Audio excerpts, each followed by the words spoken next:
conference. You're at the heart of India's manufacturing revolution.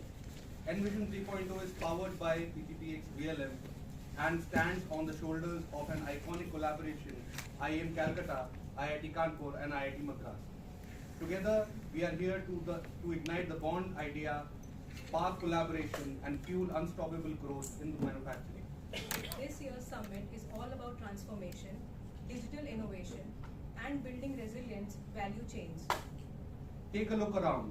We have the visionaries, creators, and disruptors, from powerhouse keynote speakers through leading panelists and our distinguished guests. Each one is ready to share, challenge, and shape the future with you. Let's make Envision 3.0 a summit to remember.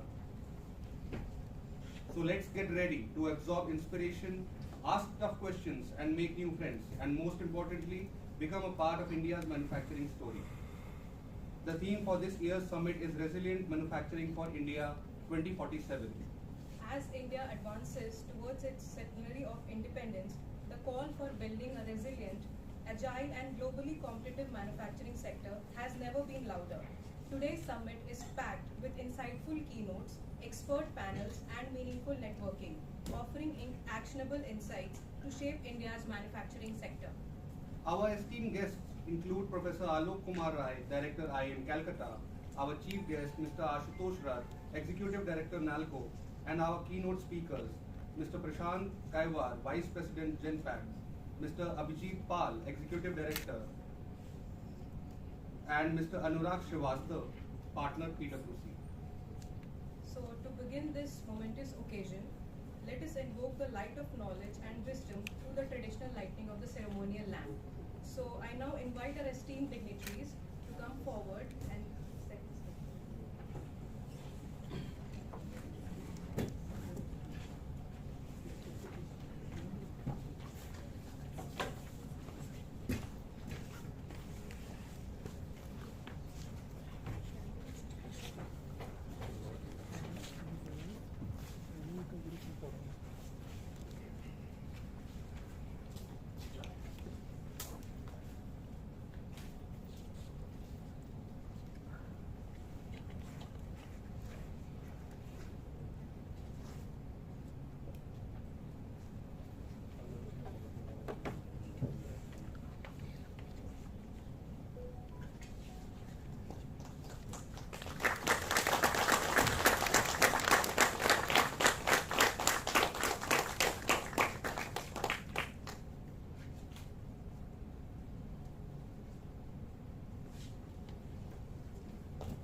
relatives come and light the lamp. What comments? Come.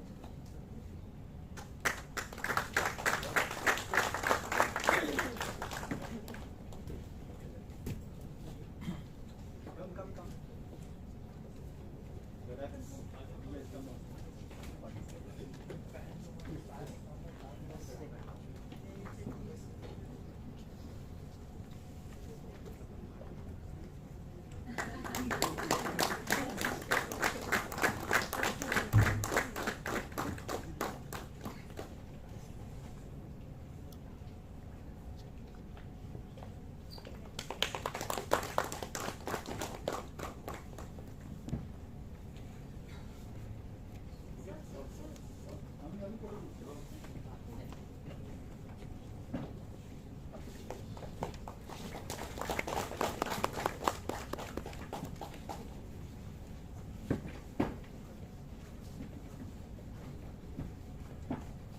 So I request please to facilitate our director.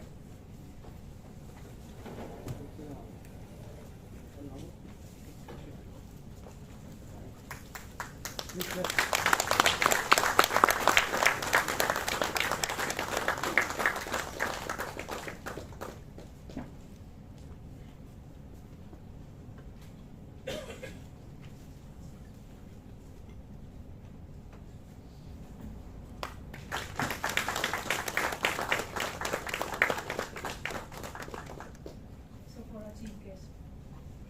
May I request our director to facilitate?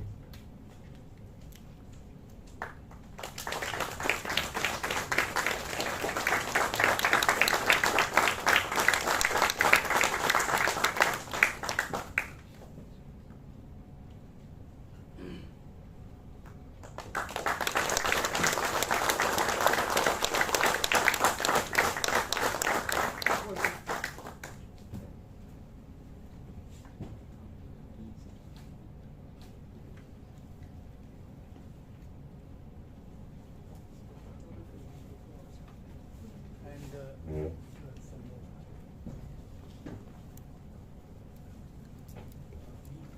Still, we have to facilitate the other members on the May we please request, dignitaries, so our director will. please request the director to please facilitate our guest.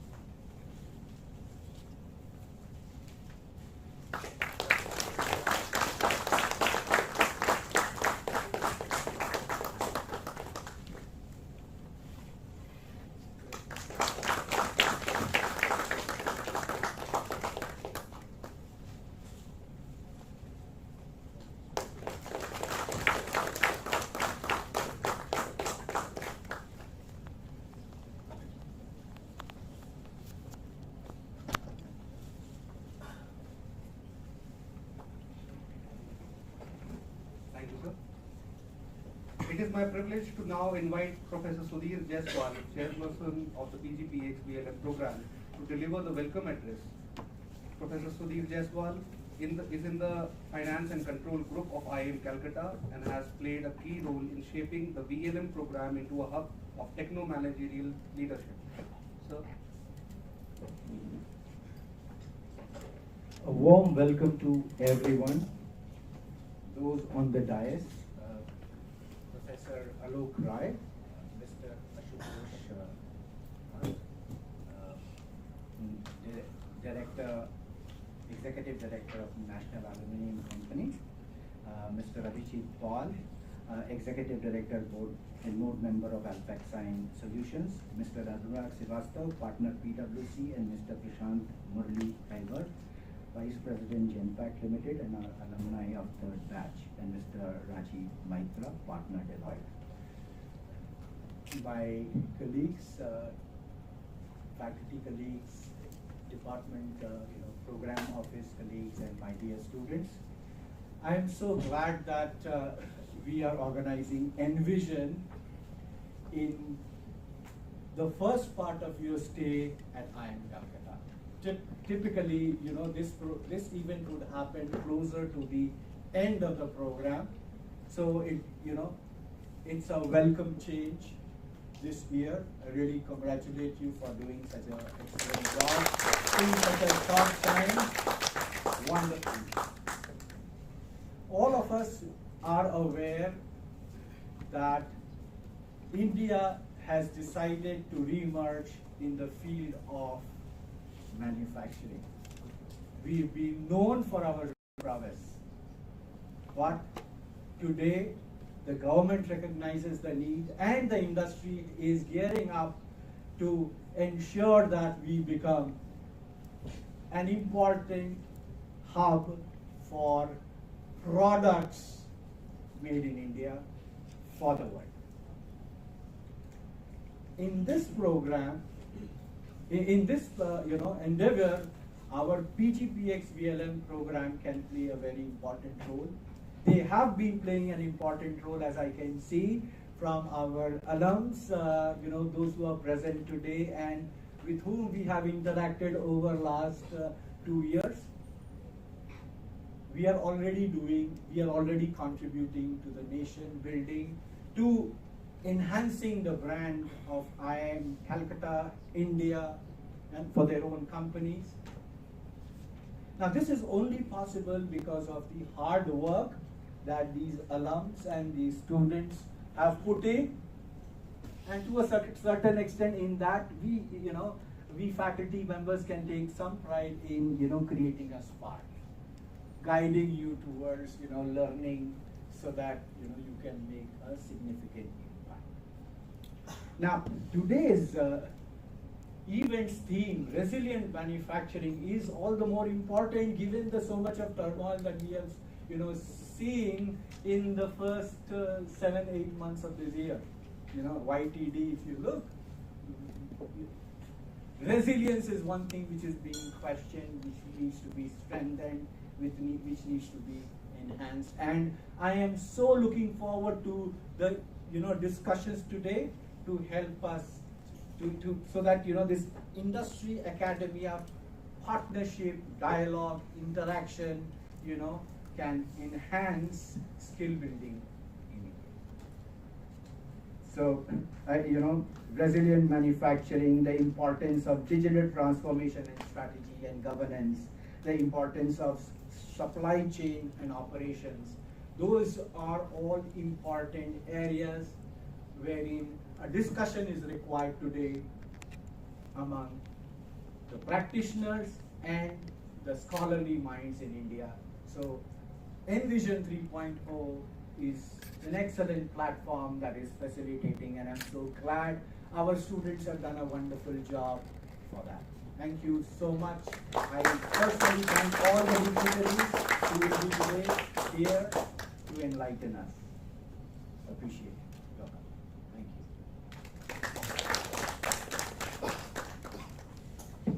Thank you so much, sir, for your encouraging words. So I now take great pleasure in inviting the newly appointed director at IIM Calcutta, Mr. Alok Kumar Rai, to address this esteemed gathering. Dr. Rai brings a wealth of academic and institutional leadership experience. Under his leadership, IIM Calcutta is poised to embrace a transformative vision rooted in integration, innovation, inclusion, internationalization, and Indianness. So we welcome you.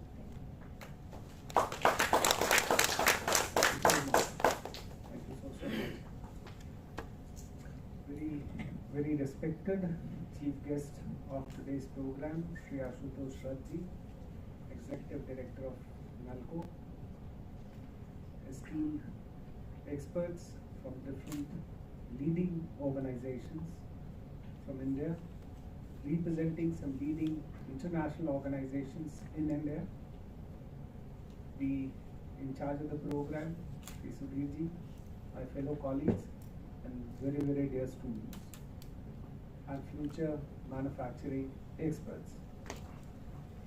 This is my first ever appearance, first ever participation in a program, and the best part what I found was that the entire program, I believe, has been managed by these students.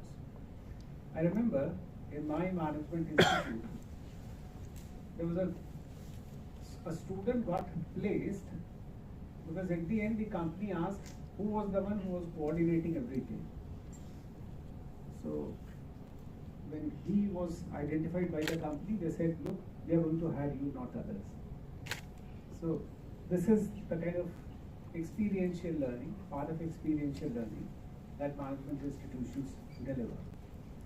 However, since the program is on manufacturing, right?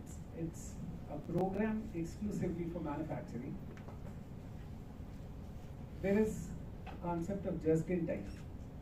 Our time was supposed to start at 10. We started at 10:20, 3:24. So I believe the next model of JIT, the subsequent step was Kaizen. That is of continuous improvement. So if we plan for 10, we should start at 10. So this is one message to the students.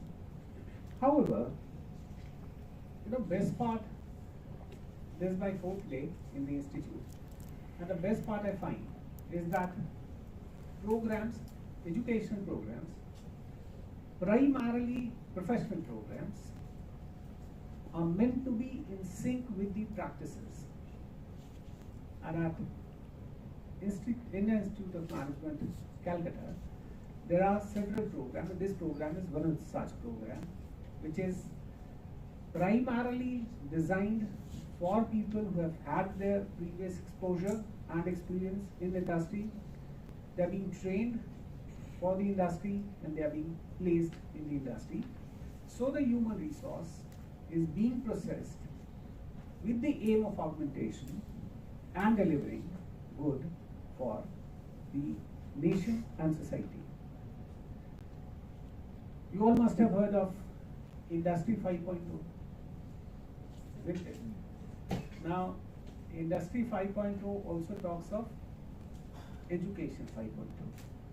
And that is one important thing that we are going to endeavor in all our workings, to not just be made a human resource, be made into a machine to deliver certain specified intended outcome.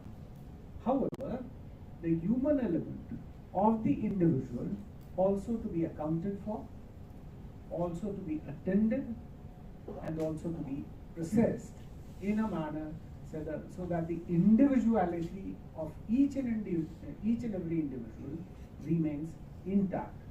And that is where the resilient manufacturing concept will come in. So we have got to contribute something, because why at all, I many a time ask students wherever I interact, why is it that that from the same institution, two students coming out, maybe getting placement in the same company, in the same package, after 10 years, one reaches the pinnacle, second still struggles. Where lies the difference? So here lies the difference in our learning, because learning is creating a relatively permanent change in one's behavior arising out of one's own experience. So all that we do and how that we do shapes how resilient we as a human resource will be, and how we make our organization to be. So I hope it will be a fruitful, meaningful, outcome-oriented endeavor, and it will certainly augment your learning, which will subsequently enable your sustainability in the corporate as well as in your own personal life. My sincere wishes to the organizers and to the program. Thank you very much.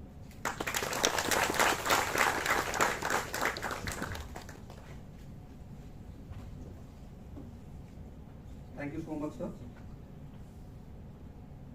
With a distinguished career spanning decades in leadership, administration, and CSR at one of India's foremost public sector enterprise, our chief guest, Mr. Rath, has been instrumental in building resilient organizations grounded in people-centric growth and purpose. Sir, it is our privilege to have you with us today. We are honored to welcome you to please speak a few words and enlighten us.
A very good morning to all of you. Respected Dr. Alok Kumar Rai, Director of the oldest IIM of this country, IIM Kolkata, and I understand that he has recently joined with a huge vision. It's my proud privilege to be sharing the dais with him. Respected Professor Sudhir Jaiswall, Chairperson of PGPEX-VLM, and esteemed dignitaries on the dais from different sectors of industry practitioners, I can see some of you, as well as the academic fraternity of this institute, and above all, the students of this batch, as Professor Rai rightly said, that the future of manufacturing in this country. I understand that all of you had exams till yesterday late in the evening, and again you are back. And as Dr. Rai rightly said, that when industries look for people, they look for you. Look for people like you who can multitask, multi-skill, and still remain happy in the morning, smile, and do a program of this magnitude. Thank you so much. Thank you so much for inviting me also. Because the theme that you have given is very dear to my heart. Initially, Amit told me that I will be speaking on a sector, on some specific topic, and then I was made a generalist. So what I'll try to do is, you have given me half an hour, maybe I'll take 15-20 minutes because we are running behind schedule, and I'll be touching upon the areas which will be deliberated later on by the very learned speakers that you have invited throughout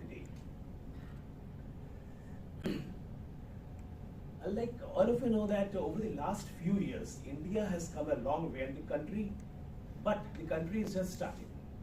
From 1947 till 2000, middle of 2020s, like 2015 to be very specific, there was growth. I won't say there was no growth, there was growth, but the growth trajectory has really changed since the last decade.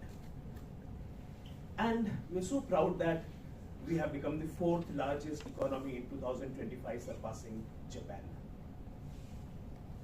India's digital public infrastructure, like UPI, Aadhaar, or even COVID, has become a global benchmark of scale and speed.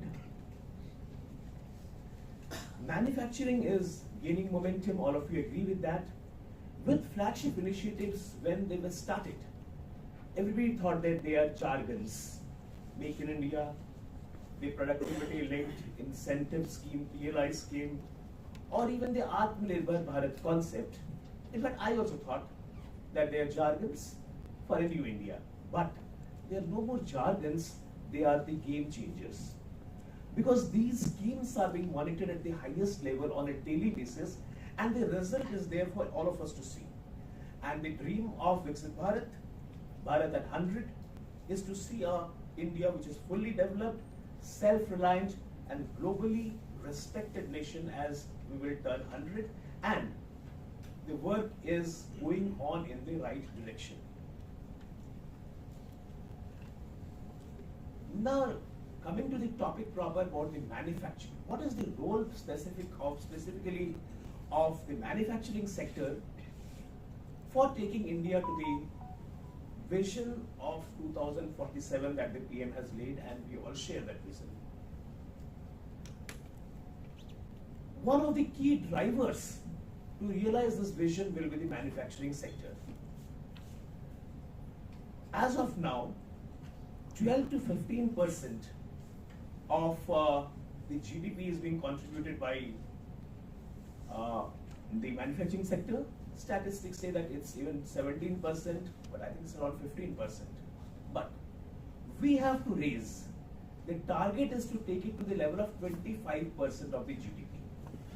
And it is possible only in India because here manufacturing is respected, unlike in other parts of the globe where they're doing away with manufacturing and only depend on the service sector. With a huge population and a young population, with the diversified resources that we have, taking manufacturing to the level of 25% of our GDP, maybe in the next 10 years, is a reality. A strong manufacturing base means, why it is a necessity also, because it means creating millions of jobs, especially for the young people. And as is said, that one job creation in the manufacturing sector leads to 2 to 3 job creation in the service and other sectors. So the key to growth is manufacturing. Manufacturing brings technological advancement, attracts investment, and supports other sectors like infrastructure, logistics, and services. But the world is looking to diversify the supply chains, and India here has a very golden opportunity as a global manufacturing hub. But the point here is that what we are talking about is not just a manufacturing hub, but a very resilient manufacturing hub, and we'll try to see what that resilience means and what we need to do to become a resilient hub. As we all know that we are the fastest growing economy in the world, while our GDP growth has been this has been upgraded to 6.5%. The GDP growth of USA for the quarter which ended is just 3%. The fourth largest economy, already of more than 4 trillion economy, going to become a 5 trillion economy very shortly. And by 2030, we should be a 7.3 trillion economy as per the IMF calculation. And by 2047, we should become around 25 trillion economy, maybe, if the growth trajectory and the momentum continues, which it should be also. Now, to becoming a resilient manufacturing ecosystem of a very resilient manufacturing hub, I have tried to understand a few key drivers. During COVID-19, if you remember, geopolitical conflicts and climate disruptions have exposed the vulnerabilities in global manufacturing supply chains. All of us have witnessed how the whole manufacturing ecosystem stopped. I belong to the aluminium sector. Luckily, we did not stop our smelters, but across the globe, smelters closed down. And many of you from engineering background will understand that once a smelter plant closes down, which is basically electrolytic system, the same Hall-Reynolds method followed across the globe. Once that stops, reviving a pot is so expensive and takes so much time. But there was disruption in production of aluminium. The Suez Canal blockage in 2021 delayed over 12% of global trade, affecting supplies from electronics to fertilizers to coal, underlining how a single disruption can impact the entire manufacturing ecosystem of the globe. All of us know that semiconductor shortages alone cost global automakers around $200 billion in lost revenue in 2021, and Indian automakers too had a huge setback because we were over-dependent on semiconductors and they did not come. We saw how easily production can come to a halt, how supply chains can snap overnight, and how over-dependence on a few global sources can create risk. So this is the risk that we have. And this can happen anytime. So in order to become a resilient manufacturing hub, it's not just about bouncing back. Always Indian industries, we always have a buzzword that we had a setback, we have bounced back, and we are back to normal. But that period when you did not bounce back is a lost opportunity. It's not about being prepared to bounce back, but becoming adaptive and strong enough to thrive in uncertain times, because businesses are going to become further uncertain, and uncertainties is a way of global business, and that we have to accept. Now coming to my sector, I just wanted to throw some light on the mining and metal sector from which I belong to. The metal and mining sector forms the backbone of India's manufacturing economy. Supplying critical raw materials to industries like infrastructure, automotive, defense, and renewable energy is what the metal and mining sector does. However, all of you are aware of the mining and metal sector. You will be aware that even today, we are a producer of most of the minerals, and we export them in bulk. We are still not creating value for the minerals that we produce, because our ecosystem of downstream industries is not very strong even now. A very rich mineral rich state like Odisha, from which I hail from, even today, chromite, bauxite, even alumina, which is a finished product of bauxite, iron ore, are exported. Much more export is taking place than what we are actually defined. Even the bulk material like aluminium or the steel that we are producing. Talking about becoming a manufacturing and actually adding value to the product at the place where this mining is taking place. As we scale up manufacturing, securing resilient and sustainable mineral supply chains will be key to supporting sectors like steel, aluminium, copper, and critical minerals.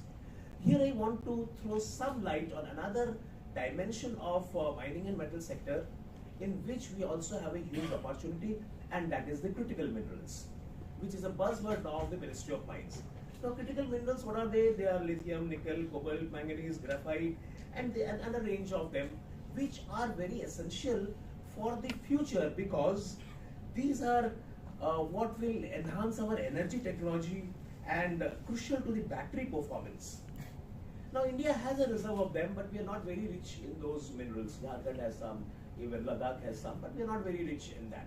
So but the problem with these minerals is it's very expensive. It's very expensive to do the exploration. बहुत कम quantity में मिलता है, and exploration is little expensive. But you will be very surprised to know that a country, very poor country in Africa, is the richest in critical minerals, and that is the Democratic Republic of Congo.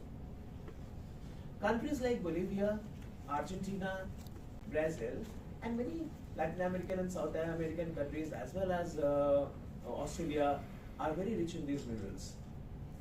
So we need to not only manufacture here, but it's time for this country to actually go and source minerals across the globe, bring them back home.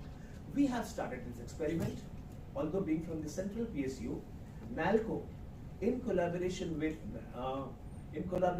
Hindustan Copper Limited, HCL, which has its headquarters in Kolkata, and MECL, which is headquartered in Nagpur, the three PSUs of this Ministry of Mines. We have come together and formed a company called 𝗘𝗏, a joint venture company, 𝗘𝗃 India Limited, in which we have already started, we have acquired mines in Argentina.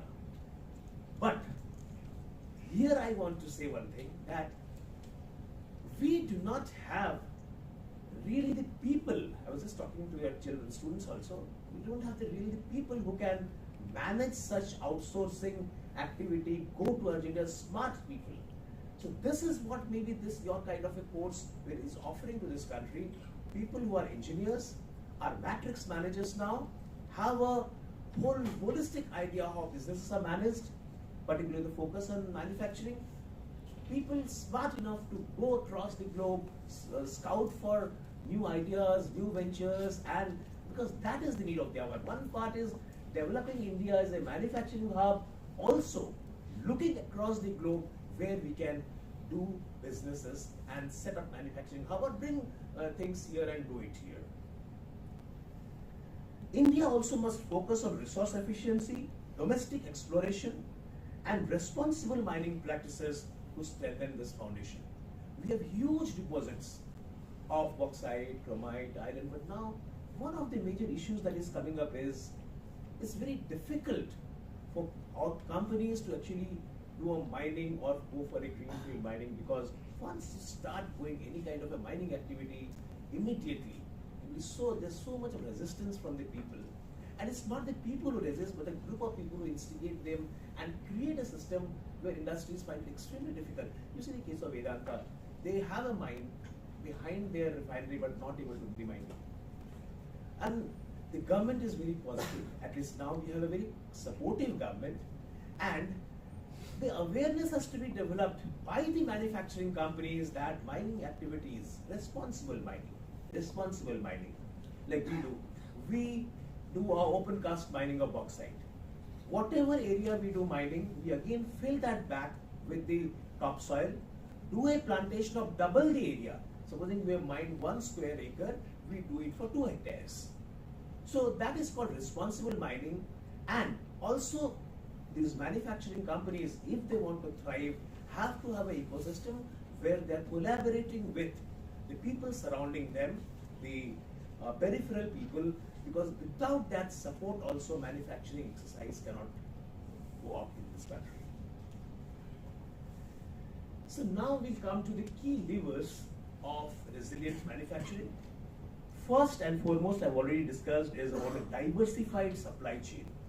Avoiding over-reliance on single geographies or vendors, we need to create multiple sourcing and production options, because we've seen what happened during COVID.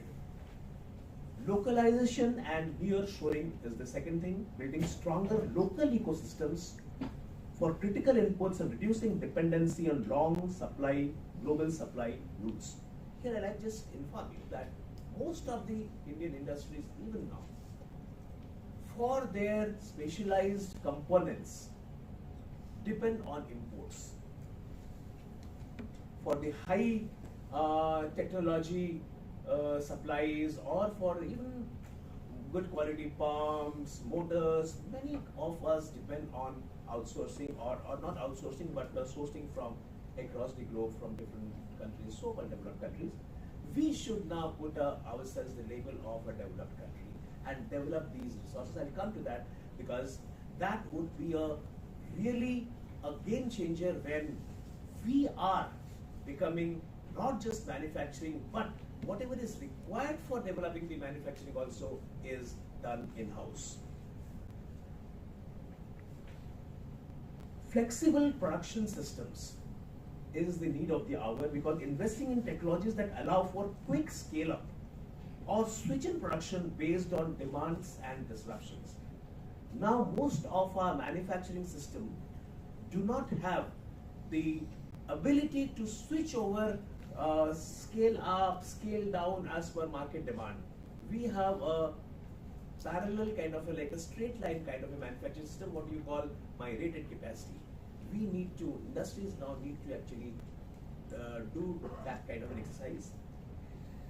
Now, using digital technology, yes, most of us are talking about Industry 4.0, the world is going for Industry 5.0 now. We have, most of us, at least in the manufacturing sector, as of now, have not leveraged to the full potential the concepts of IoT or AI. We are talking about that, even now, but if you go to the ground level in the manufacturing sector, still it is a jargon. It is has not been converted into reality.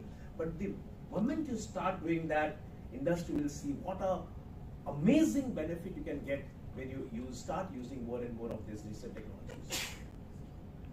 Risk-aware planning and scenario modeling, embedding contingency strategies and business continuity plans into the core operations is also a requirement of manufacturing industry.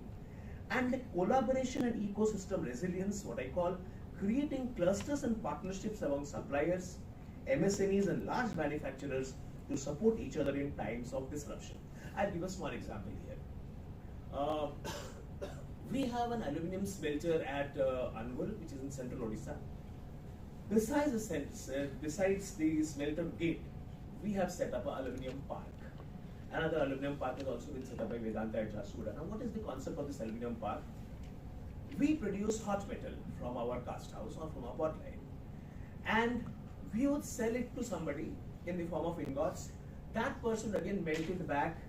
So what the concept of this aluminium park is, you set up a aluminium park where MSMEs and small investors set up downstream products, and straight from your cast house you give hot metal to them. So per ton of metal, the savings of that person will be 5,000 to 10,000 rupees. And you are also benefiting because you have a ready-made customer, shielding against, hedging yourself against the vagaries of the business, because you have somebody who is waiting to take your product. Going a step further, a big organization, NALCO, has its own logistics, has its own marketing network. These people can also become a part of that system. So what happens is, what the concept of this this business park or this aluminum park is that we give you metal, we don't charge anything. We give you a straightaway discount. Supposing the metal cost is say 50,000 rupees, we give you 5,000 discount, and also you're saving on the cost of remelting. And then you get the finished product, use our marketing channels for selling it, and then share the profit with us. So it's such a win-win situation, but still we have this can very well happen with every steel plant in this country, with every aluminum industry. This kind of parks can come up which will be a income generator for the local people. MSMEs can thrive, downstream products can be produced. So these are basically some of the concepts what I thought would make our manufacturing hub, India's manufacturing hub, if you're going to become a hub, which we are already, more resilient. Next is a little bit on digital transformation. I'm sure a lot of people will be talking about that. It's not a luxury today. Digital transformation is a necessity for building resilience, agility, and competitiveness. Technologies like IoT, AI, data analytics, cloud platforms, and digital twins are helping manufacturers predict disruptions. What they are doing, helping in predicting disruptions, optimizing operations, and responding faster to changing market conditions. Digital tools enable real-time visibility, and whether it's a large enterprise or a growing MSME, embracing digital technology, Industry 4.0 is the key to thriving in the manufacturing landscape of 2047. We cannot do without going for this transformation. This is some of the exercise, the last few slides were some of the exercise which came out of my experience of working in the manufacturing sector, and a little bit of learning to get prepared for, because Amit told me to get prepared also. And Amit happens to be from my college, he's my alma mater. So I thought that I'll have one slide on my area, that is the HR perspective, because I head the HR function of NALCO. So what would be the HR scenario when we are going for becoming a resilient manufacturing hub in this country? So first thing I thought that, at least in this part of the country, let's name it Jharkhand, Odisha, from a job seeker we need to become a job giver, because this part of the country particularly, the mindset, there has to be change of mindset, a real HR activity, changing mindset. You'll not believe, we operate our plant in 𝗂𝗏, which is the extreme south of Odisha, bordering Andhra Pradesh. It's a tribal district, it's an aspirational district. People want jobs, naturally, people want jobs, so we can't give, because we also have a limitation. So under CSR, we have developed a scheme, skilling to working. So I worked out with some centers like the Skill Development Center at Bhubaneswar and CTDC at Bhubaneswar. We'll get you 1,500 young people who are matriculates or ITIs and all. You will train them. The entire expenditure will be borne by NALCO, which comes to around 1.2 lakhs per child, per student. And then the condition is that you will give them a job. Now this is, we'll give them a job, but we'll give them a job in automobile hub in Chennai, or some weaving hub in Surat, or some Pune, or Calcutta. But we can't give them jobs in 𝗂𝗏. So my biggest challenge is now to make them understand कि यहाँ से निकलो बाहर, come out of this place. And that is one thing, because it's like from the experience I'm telling that people have a lot of resistance to coming out of their place. If they don't come out of their place, they can't grow.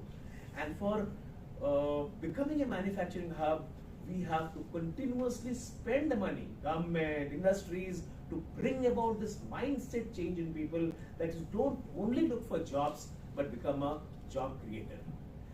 Today, 𝗵𝗏 was supposed to come here from Odisha. I think he got busy. That guy is a 2018 batch from his college, and today he has created an ecosystem here where he has employed around 1,000 people. Just a guy who is just 6-7 years down the line out of college, and he's so sought after. So we need to look into that, how we can create jobs, not just be a job seeker. I'm not talking about you, but I'm talking about the general mindset. From moving from generic engineering to specialized engineering, I get really perked up when I see the number of engineering colleges in my state and the quality of education being imparted. Where do you get teachers? If you have hundreds of engineering colleges, where will you get good teachers? The good students will go to IIMs, they will go to XLRIs, they will go for good jobs, they will do M.Tech. Who will teach? And these are all generic engineering branches. They study for 4 years and then claim that they are an engineer but do not know anything. It is time for this country to realign its technical education. I'm not talking about what is being taught in history, geography and all those things, but for technical education, it may be ITI, it may be diploma, it may be B.Tech. If the concept has to undergo a very generic mechanical engineer, generic electrical engineer, we need to have engineers who are specialists in pumps, who are specialists in hydraulic systems, who are specialists in AI. We need specialists, 𝗧𝗵𝗲 full specialists. Because even today we have a major breakdown in our industry. We get people coming from France and Germany to repair our machines. We need engineers who can do that if we are going to become an engineering hub. Technical education in this country cannot be taught in the books only. That has to be totally aligned. I'm very happy to learn. I was going through, in fact, today morning I reached a little early because they told me that from my hotel it will take some time. So I reached early, so I had an opportunity of interacting with some of you and try to understand what kind of a course you are doing. So your education is getting aligned to the industry requirement, and that is what is needed for every B.Tech student, for every ITA student, for every diploma student. Engineering student must have out of 3 years, 1 year they must work in industry. I tell about myself, I am an electrical engineer. I think to feel shy about that. I'm a good student. I had honors, distinction, whatever you call, and I started my career in NALCO as a graduate engineer trainee, and I was put in the electrical department. I did not know what a fuse is. I did not know what an overload looks like, and I was it was a very I was the brunt of the joke of the technicians and people working down. Look, engineering bन क्या है? Aluminium. Yes, that is a reality. Many of you electrical engineers would never have seen a proper circuit breaker, and we are supposed to lead the process. We need specialists. Another area is R&D. Industries in this country spend around 2%, 1% of the industry R&D, and many industries will find, at least in the government sector, where कुछ नहीं करते R&D में डाल दो. But if this country has to really grow, it has to be proper R&D, and investment has to be there. Government is now seriously contemplating that. In fact, they're monitoring how much you're spending, but that spending has to come from the leadership of the organization. Yes, I need to spend 5% of my money the way you are mandated to spend 2% of your profit after tax and CSR. The company should be mandated to spend 5% of money on R&D activities, and R&Ds should be closely monitored at the highest level, how many patents, what you are doing, and all those things. And second is training. R&D and training, many companies see as an expenditure in their balance sheet. I tell that these are two investments for the future. If R&D and training organizations do a proper training, retraining, reskilling, and upgradation, keeping in pace with the changing times, the money you spend is not an expenditure, it's your investment for the future. And finally, in conclusion, as we look ahead to India at 100, it is clear that manufacturing will be the backbone of a developed, self-reliant India. It will be, because our strength lies in manufacturing. But it can't be just about scale only. It must be about strength, what you call resilience. Strength is resilience, strength in sustainability, and strength in innovation and global competitiveness. So in conclusion, let's make India not just the factory of the world, which keeps on polluting, but the benchmark of resilience, the flag bearer of green manufacturing also, and a trusted partner in global supply chains, which is a key driver again to becoming a resilient manufacturing hub. The choices we make today, how we design our systems, train our people, invest in R&D and in innovation, will define what India stands for in 2047. We may not be there, but I'm sure that most of you of this batch of PGP will be at the top levels in 2047, deciding the course of your organizations. I wish you all the best. Thank you all for giving me time, because for me also, I've never studied in IIM. So for me also, it was a matter of pride and great happiness to be here. I did my business schooling from 𝗘𝗃𝗵𝗶 𝗦𝗽𝗲, but so it was always a dream for me to give a talk or to be part of some discussion in IIM. So I thank you again from the core of my heart. I would like to thank Professor Rai and also Jaiswall, Professor Jaiswall, and the students for inviting me. Thank you. Jai Hind.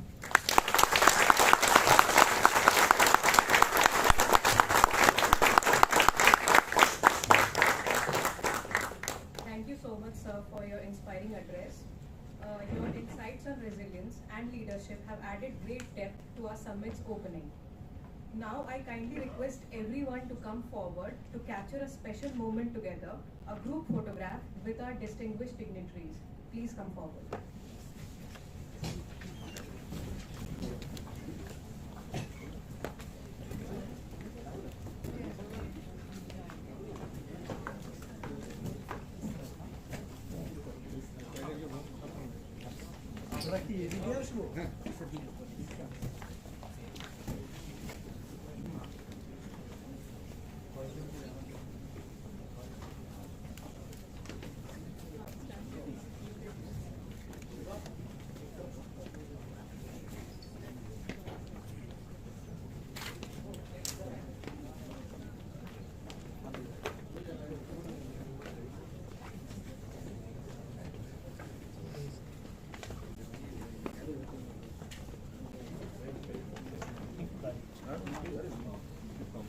Side में चल जाएंगे,